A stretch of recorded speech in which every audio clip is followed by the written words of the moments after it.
जुनसुकै कार्यक्रममा पनि पार्टी प्रवेश गर्ने अनिवार्य एजेन्डा हुने गरेको पाइन्छ। जुनसुकै कार्यक्रमहरूमा हजारौं मान्छेहरूको उपस्थिति हामी देख्ने गरिरहेका छौँ। अर्थात् हाम्रो पार्टीको आकर्षण जनताको माझमा राम्रो छ। कुरो यति मात्रै हो, समय थोरै भइदियो। यदि 1 वर्षको समय हामीले पाइदिएको भए, त्यसपछि चुनावमा हामी उत्रिन पाएको भए हाम्रो वास्तविक शक्ति हामी देखाउन सक्ने थियौँ। तर छोटो समयमा हामीले चुनावमा भाग लिन जानु परिरहेको छ। हाम्रो शक्तिको बारेमा विभिन्न पार्टीहरूलाई अझै पनि भ्रम छ। त्यो भ्रम भएको हुनाले कता कता हामीमाथि अपमानपूर्ण व्यवहार गरेको कुरा पनि सुन्नमा आइरहेछ। हामीले भन्ने गरेका छौँ, यसरी आफ्नो शक्तिको अति मूल्याङ्कन गर्ने काम नगर्नुहोस् र हाम्रो शक्तिको अवमूल्यन गर्ने काम पनि नगर्नुहोस्। हाम्रो शक्ति निर्णायक शक्तिको रूपमा रहने गरेको छ। यही निर्णायक शक्तिको रूपमा भएको हुनाले नै केपी ओलीको समूहलाई हामीले जसरी बादशाहलाई घोडाबाट तल झारिन्छ, त्यो सत्ताको उचाइबाट हामीले सगरमाथाबाट भुइँमा पछार्नका लागि निर्णायक भूमिका खेलेका छौँ। यो चेतना भया, यो होस् होस्, ख्याल गर्नुहोस्। फेरि षड्यन्त्रहरूको तानाबाना बुनेर झन्डै फेरि सत्ताको उचाइमा पुग्ने कोसिस भइसकेका थियो। त्यसलाई पनि विफल पारेर, चाहे त्यो एमसीसीको नाउँबाट होस्, चाहे षड्यन्त्रपूर्ण अनेक निकायको भित्र बसेका मान्छेले बनाएका योजनाहरू हुन्, ती सबैलाई विफल पारेर हामीले केपी ओलीका दुराकांक्षालाई असफल पारेका र हामीले बरु धेरै त्याग गरेका छौँ। सबै चुनौतीहरूको सामना गरेका छौँ र यी सबै चुनौतीहरूको सामना गर्ने क्रममा नै आज देशको राजनीतिलाई ठिक ठाउँमा उभ्याएका छौँ। यदि केपी ओली सत्तामा भइरहेको भए उनले के गर्ने थिए भन्ने कुरा मैले व्याख्या गर्नु पर्दैन। उनले भएको सत्ताबाट उनलाई चित्त बुझेन, भएको पावरबाट उनलाई चित्त बुझेन। उनी एकल 2/3 बहुमत, अझै सम्भव हुन्छ भने 3/4 बहुमत ल्याएर हुकुम चलाउन खोजिरहेका थिए। पार्टीलाई सल्लाह नगरिकन, पार्टीमा छलफलै नगरिकन उनले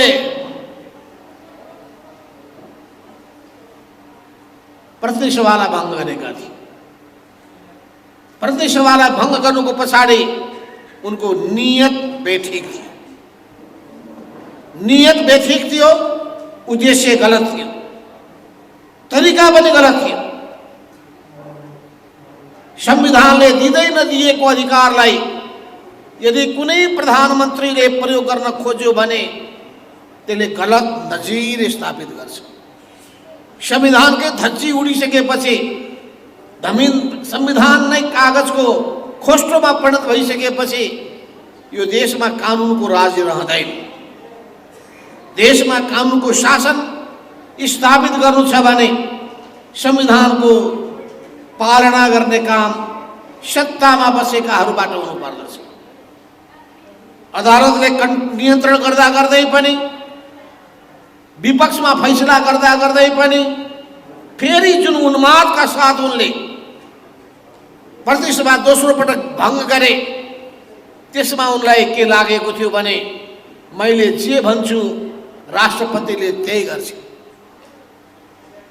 मेरो सेटिङ मिलेको छ। त्यो कुरालाई अदालतले फेरि समर्थन गरिदिइहाल्छ। उनले सोचे अनुसारको यदि सभामुख पनि भइदिएको भए के हुन्थ्यो होला यो देशको हालत।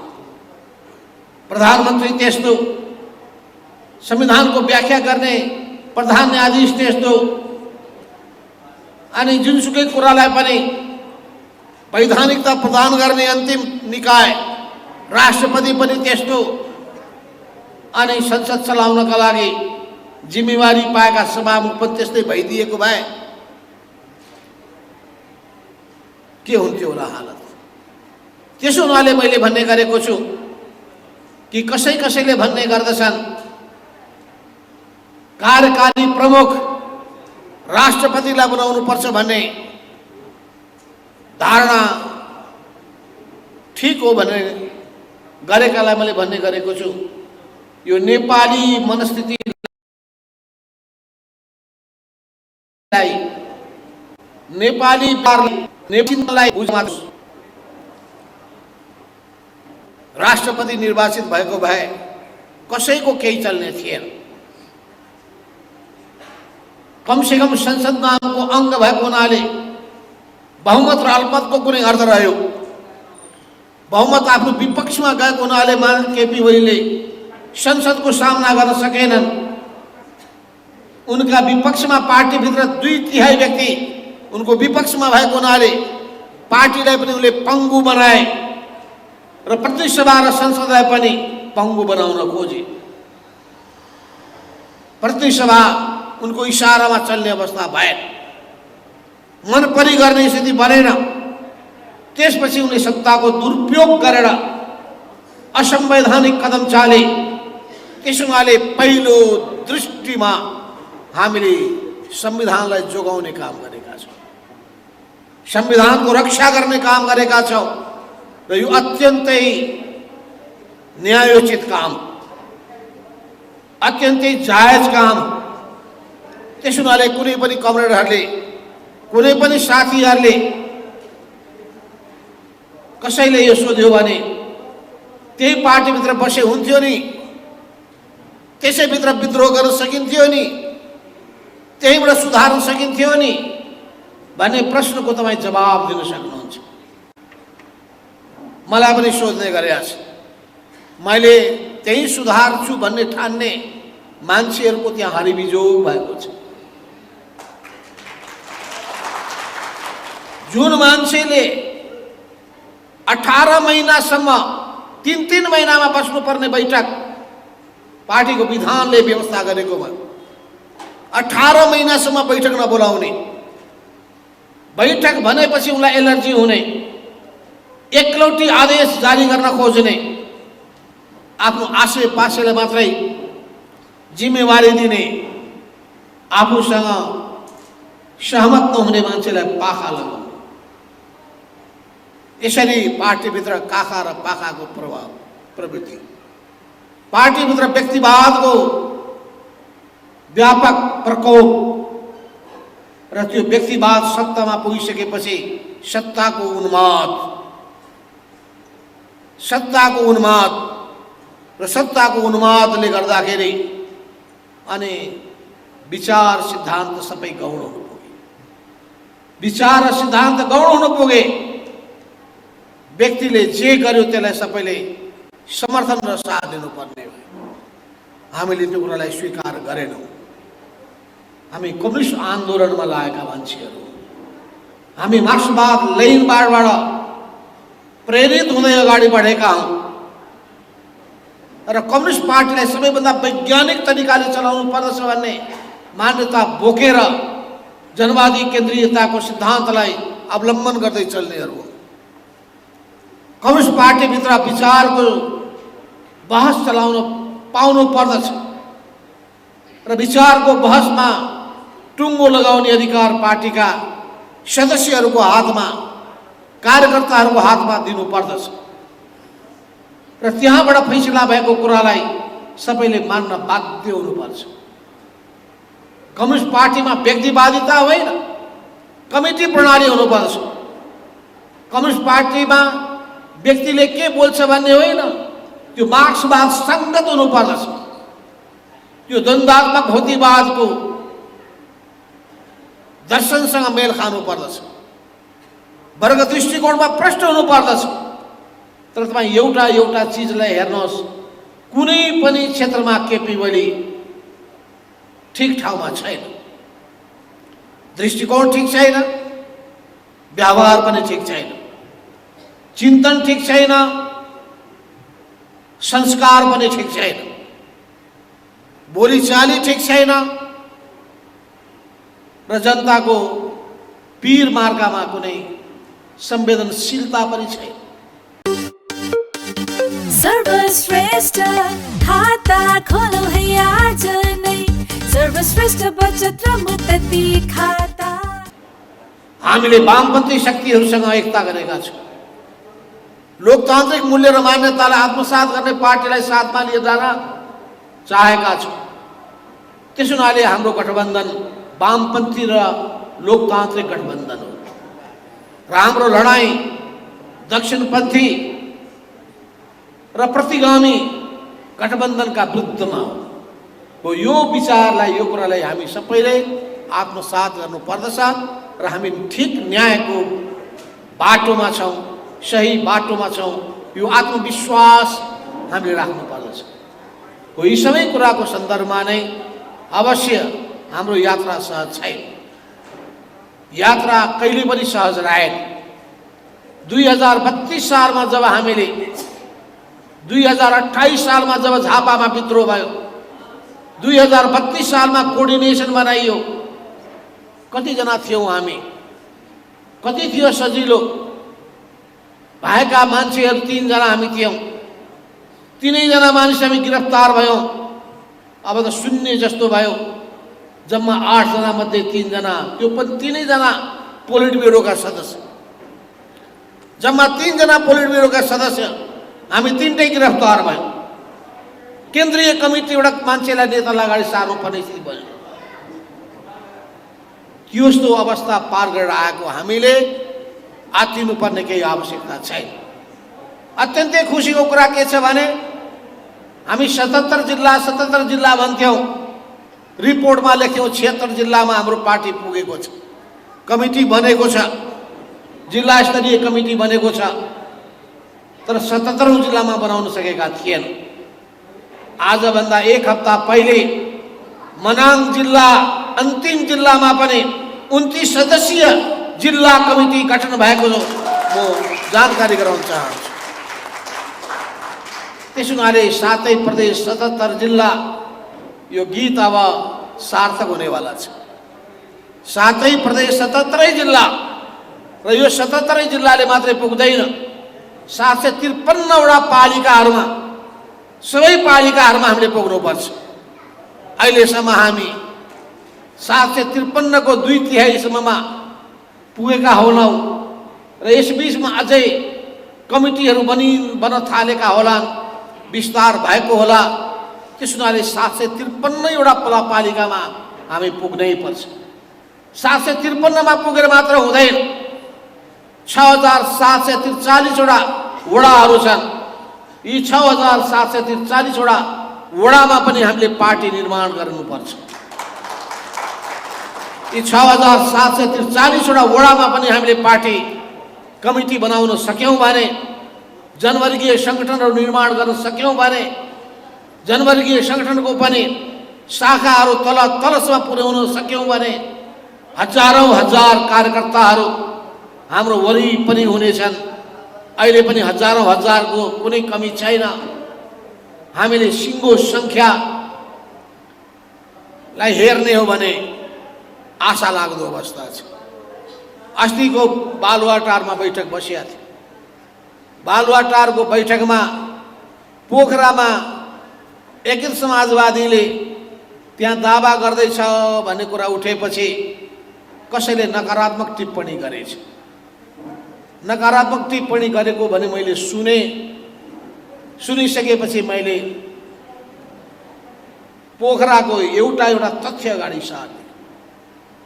पोखराको तथ्य अगाडि सारेर मैले भने कि पोखरा महानगरपालिकामा मात्रै सिङ्गे कास्की जिल्लाको त कुरा छोड्नुहोस्, हामीसँग झन्डै 8000 का त्यहाँ पार्टी सदस्यहरू, पार्टी कार्यकर्ताहरू छन्। 7-8 हजार कार्यकर्ता हुनु भनेको के सजिलो कुरा हो? भोटर होइन, कार्यकर्ता, संगठित सदस्य, क्रियाशील भएका सदस्यहरू, अझै जनवर्गीय संगठनको सबै जोड्ने हो भने झन्डै 12,000 पुग्ने रहेछ। अनि एकीकृत समाजवादीको केही अर्थ छैन भने गफ हाँक्ने। म आज कपिल वस्तुबाट आउँदैछु, मैले सुने एउटा पार्टीले जम्मा जम्मी एउटा पालिकामा, एउटा वडा होइन, एउटा पालिकामा 134 भोट पाएको रहेछ 2074 सालको चुनावमा। 134 वटा भोट पाएकोले अहिले त्यहाँ त मेयर हाम्रो हुनुपर्छ भन्दो रहेछ। जबकि त्यो ठाउँमा हाम्रो शक्ति अत्यन्तै बलियो छ। त्यसो हुनाले अलिक त गाह्रो छ। सिटको तालमेल गर्ने कुरा हामी गरिरहेका छौँ, गठबन्धनको तर्फबाट अगाडि बढ्ने कुरा गरिरहेका छौँ, र गठबन्धन दलबाट जुन किसिमले वास्तविकताभन्दा पनि तल तलका कार्यकर्ताको कुरा मात्रै सुनेर चल्ने स्थिति बन्यो भने अप्ठ्यारो हुन्छ। फेरि चुनाव यस्तो बेला हो, यो सबै पार्टीमा हुँदो रहेछ, प्रत्येक मान्छेलाई चुनावमा उठ्ने चाहना हुँदो रहेछ। अनि उसको जमानत जपत हुने स्थिति भयो भने पनि उसले के भन्छ भने म त 2/3 बहुमतले जित्छु भन्दो रहेछ। चुनावको परिणाम आएपछि त्यो बेपत्ता हुन्छ, कहाँ हरायो, हराएर त अरबमा पो पुगिसकेको छ भन्छ, मुखै देखाउँदैन। तर त्योभन्दा पहिले झगडा गरेर, हैरान रोएर कल्पेर झगडा गरेर टिकट जसरी पनि चाहियो भन्छ। अनि पछि उसले न्यूनतम भोट पनि पाउँदैन, जमानत पनि जपत हुन्छ। यो प्रवृत्ति सबै पार्टीमा हुने गर्दछ। त्यसो हुनाले नेताहरूले राम्ररी परिस्थितिको विश्लेषण गर्नुपर्छ, तलको यथार्थ कुराको जानकारी राख्नुपर्छ, र हामीसँग पनि एक एक कुराको जानकारी हुनुपर्दछ, र एक एक कुराको आधारमा हामीले हाम्रो दावालाई प्रस्तुत गर्न सक्नुपर्छ। किन त्यो वडामा हामी शक्तिशाली छौँ, किन त्यो पालिकामा हामी शक्तिशाली छौँ, किन हामी त्यो जिल्लामा शक्तिशाली छौँ, यसको आधार हामीले सबैले पेश गर्नुपर्छ। अरू सबै पार्टीहरूले 74 सालको चुनावमा भाग लिएका हुन्। कांग्रेसले पनि भाग लिएको छ, माओवादीले पनि भाग लिएको छ, जनता समाजवादीले पनि भाग लिएको छ, राष्ट्रिय जनमोर्चाले पनि भाग लिएको छ। हामीले एमालेको नाउँमा भाग लिएका छौँ, किनभने त्यो बेलामा हाम्रो पार्टी एमाले थियो। तर एकीकृत समाजवादीले भाग लिएको छैन। त्यसो हुनाले हाम्रो हक कहाँ लाग्छ भने नेकपा एमाले प्राप्त गरेको सफलतामा हाम्रो हक लाग्छ। पहिलो हाम्रो हक लाग्छ, र अरूले चाहेर पनि एमालेका मान्छेलाई आकर्षित गर्न सक्दैन। जति हामी तान्न सक्छौँ, जति मान्छे हामीतिर आइरहेका छन्, अहिले पनि भित्रभित्र चरम असन्तुष्टि बोकेर पिल्सिएर बसेका छन् र हामीलाई खबर पठाइरहेका छन्, कमरेड चुनाव पछि सोचौँ न, हेरौँ न यसैमा भनिरहेका छन्। जबरजस्ती त गर्न सकिँदैन। ठिकै छ, मान्छेले जहिले उसको चेत खुल्छ, आँट उसमा आउँछ, निर्णय गर्छ, हामी स्वागत गर्न तयार छौँ। अहिले पनि त्यो भावना हामी जगाउन खोज्छौँ, प्रेरित गर्न खोज्छौँ। र तपाईँले देख्नु भएको छ अहिले भर्खरै कञ्चनपुर जिल्लाको सिङ्गो मेयर, वडाध्यक्षहरू, जनप्रतिनिधिहरू सहित 900 जना सिङ्गे एमालेको पुरै भाँडो खाली रित्त बनाएर हामीमा प्रवेश। इटहरीमा समेत लोकतान्त्रिक समाजवादी पार्टीलाई परित्याग गरेर सिङ्गै पङ्क्ति नै हाम्रो पार्टीमा सामेल भएको छ। धेरै पार्टीहरू हाम्रो पार्टीमा समावेश भएका छन्। नेकपा जनवादीदेखि लिएर अनेकौं कम्युनिस्ट पार्टीका नाउँमा खुलेका पार्टीहरू, धेरै पार्टीहरू अहिले पनि हामीसँग एकताबद्ध हुन तयार भएका छन्। हामी ती सबैलाई समेट्दै जानेछौँ, किनभने हाम्रो उद्देश्य चुनाव होइन, हाम्रो उद्देश्य सामाजिक परिवर्तन हो, कम्युनिस्ट पार्टीको निर्माण हो, कम्युनिस्ट पार्टीको विस्तार हो, कम्युनिस्ट आन्दोलनलाई अगाडि फैलाउने कुरा हो। त्यसको लागि चुनावमा जित्नुपर्छ। चुनावमा जितिसकेपछि त्यो मञ्चबाट, त्यो ठाउँबाट हामी जनताको हितमा काम गर्नेछौँ र हामीले घोषणापत्र तयार गर्दैछौँ। हामी सबै हाम्रा जितेका पालिकाका प्रमुखहरूले आफ्नो 5 वर्षको मात्रै होइन, त्यो पालिकाको दीर्घकालीन मास्टर प्लान बनाउनुपर्छ। त्यो ढङ्गले हामी निर्देशित गर्नेछौँ। त्यो पालिकाभित्र एउटा पनि छुवाछुतको घटना नघटोस् भनेर, महिलामाथिको हिंसा र ज्यादती नहोस् भनेर, गरिबी र अभावले पिल्सिएर मर्नुपर्ने स्थिति नरहोस् भनेर हामी निर्देशित गर्नेछौँ। हाम्रो ध्यान त्यो पालिकाको वडामा जनताको पीडा र वेदनासँग जोडिनेछ। त्यसो हुनाले हामीले यो घोषणापत्र तयार गर्दाखेरि कृषकहरूको हितको कुरालाई, श्रमिकहरूको हितको कुरालाई, महिलाहरूको हितको कुरालाई, युवाहरूको हितको कुरालाई, विद्यार्थीको पठन पाठनका कुरालाई, सिङ्गो बस्तीलाई सुन्दर बनाउने कुरालाई, पर्यावरणको कुरालाई, विज्ञान प्रविधिको प्रयोग गर्ने कुरालाई, वैज्ञानिक कार्यप्रणाली अवलम्बन गर्ने कुरालाई, नमुना नगर बनाउने कुरालाई, नमुना पालिका बनाउने कुरालाई केन्द्रबिन्दुमा राखेर हामी अघि बढ्न चाहन्छौँ। त्यसो हुनाले हामीसँग जोडिने, अब चुनावमा जितेर आउने साथीहरूले नमुना काम गरेर, राजनीतिमा उत्कृष्ट भूमिका निर्वाह गरेर अनि पार्टीको विस्तार गर्नका लागि त्यसले महत्त्वपूर्ण भूमिका निर्वाह गर्न सकोस् भनेर हामी तदनुरूप नै साथीहरूलाई परिचालन गर्नेछौँ। त्यसो हुनाले तपाईँहरू अब घोषणापत्र लिएर गाउँमा जानुहोस्।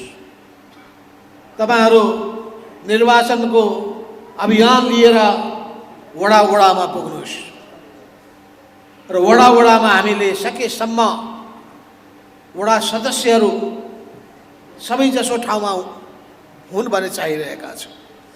जित्न सक्ने कमसेकम पनि 50% र त्योभन्दा बढी हाम्रो शक्ति, एक्लो शक्ति छ भने हामी त्योभन्दा तल हामीले दावा गर्न हुँदैन र कसैले पनि 10% 20% शक्तिको आधारमा, अरूको सहारामा होइन, आफ्नै खुट्टामा टेकेर बलियो भएर अरूको सहयोग लिएर जित्ने सुनिश्चित गर्ने ढङ्गले नै ती ठाउँमा दावा गर्ने। यस अर्थमा हामीले के भनिरहेका छौँ भने कि एमाले जितेको ठाउँमा पहिलो हक हाम्रो लाग्छ, पहिलो प्राथमिकता हाम्रो हो। त्यहाँ जित्नु छ भने हाम्रै उम्मेदवारले जित्न सक्छन्, किन एमालेको प्रभाव भएका मान्छेहरू बरु हाम्रो नजिक हुन सक्दछ। यो कुरालाई ख्याल गर्नुहोस्। अवश्य पनि यस बिचमा अरू पार्टीहरू अगाडि बढेका छन् भने, थोरै मत अन्तरले जित हार भएको छ भने त्यो कुरालाई पनि ध्यानमा हामी राख्नेछौँ। त्यसो हुनाले मतभारका कुरा पनि तपाईँ सुनिरहनु भएको छ।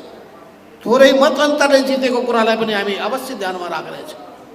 हामी यतिकै दावा गर्दैनौँ, हामी जित्ने सुनिश्चित गर्ने गरी दावा गर्नेछौँ। त्यसका लागि हामीले महानगरपालिकाको निम्ति कस्तो तरिका अपनाउने, उपमहानगरपालिकाको निम्ति कस्तो तरिका अपनाउने, जिल्ला सदरमुकामका पालिकाहरूको निम्ति कस्तो तरिका अपनाउने, अलग अलग प्रदेशको निम्ति कस्तो तरिका अपनाउने, यी हामीले छलफल चलाइरहेका छौँ। अब अन्तिम बिन्दुमा हामी पुग्दैछौँ। आज 3 गते भइसकेको छ। 11 गते हामीले नोमिनेसन फाइल गर्नुपर्छ र 11 गते नोमिनेसन फाइल गर्नुभन्दा पहिले नै उम्मेदवारको टुङ्गो लागिसक्नुपर्छ।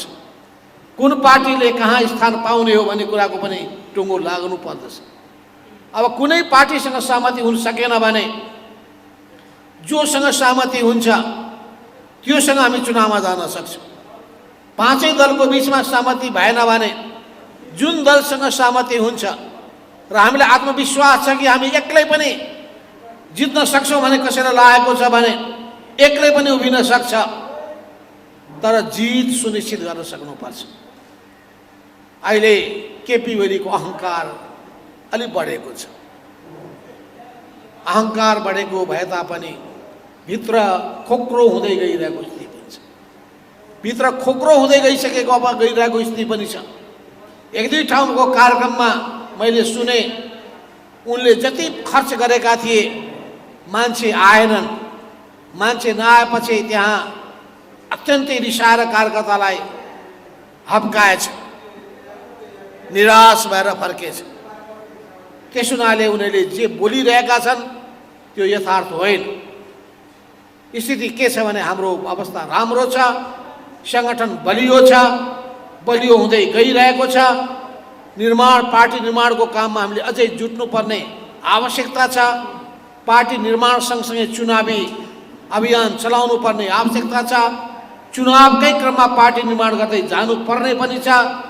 र यसरी यो पार्टीलाई सामाजिक परिवर्तनको अभियन्ताको रूपमा हामीले स्थापित गर्नुपर्दछ। जनताको प्यारो पार्टीको रूपमा स्थापित गर्नुपर्छ। यसपटकको अहिलेको यो चुनावमा हामीले समय कम पाएका छौँ। 6 महिनापछि अर्को चुनाव हुनेछ, प्रतिनिधि सभा र प्रदेश सभा। त्यसलाई पनि ध्यानमा राखेर हामी अगाडि बढ्नेछौँ। त्यस हुनाले हामी अरू पार्टीहरूसँग के सहमति हुन्छ, सहमति पछि नै भन्न सकिन्छ। हामी आफ्नो तर्फबाट सबै खालको परिस्थितिको सामना गर्ने, सबै खालका परिस्थितिको सामना गर्ने मानसिकताका साथ अगाडि बढौँ। निराश हुनुपर्ने कुनै आवश्यकता छैन। आफ्नो जिल्लाको शक्तिलाई राम्ररी सुसङ्गठित गर्नुहोस् र केन्द्रित भएर जित्न सक्ने ठाउँहरू के हुन सक्दछ अन्तिममा हाम्रो कमिटीले टुङ्गो लगाओस् र ती ठाउँमा जितको हामी एउटा डङ्का बजाउँ। यो जित वामपन्थीहरूको, लोकतन्त्रवादीहरूको, अग्रगमनका शक्तिहरूको हुनुपर्दछ। यो जित दक्षिणपन्थीहरूको हुनु हुँदैन, आत्मसमर्पणवादीहरूको हुनु हुँदैन र लम्पसारवादीहरूको पनि हुनु हुँदैन।